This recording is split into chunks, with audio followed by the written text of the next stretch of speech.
Welcome to the Tech Egg. Don't get scrambled. Enjoy the video. You start by preparing the right tools and the correct replacement touchpad or full front shell. This is the only reliable fix for a dead touchpad. Once ready, power off and disconnect the controller, remove the 4 back screws, and lift the rear shell. Make sure to remove the battery and unplug it before touching any ribbon cables. This prevents shorting. Take reference photos as you go so you know where each screw and clip returns during reassembly. Continue by exposing the touchpad assembly. Once the shell is open, gently peel back any shielding to access the touchpad ribbon connector. Unlock the small ZIF lock and slide the ribbon free. If solder joints are present, you must use proper desoldering tools or swap the full front shell.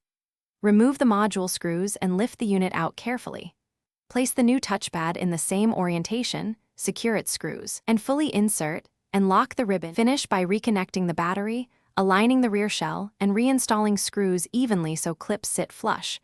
Do not over-tighten. Once assembled, plug the controller into the PS4 with a USB cable and resync to eliminate wireless pairing variables. Test the touchpad in PS4 settings and in a game to confirm gestures and clicks. If it still fails, power down and reopen to inspect ribbon orientation and contact cleanliness. One common issue is a misseated ribbon or a tiny bit of debris on the contacts. Thanks for watching. Consider subscribing if I helped unscramble your problems.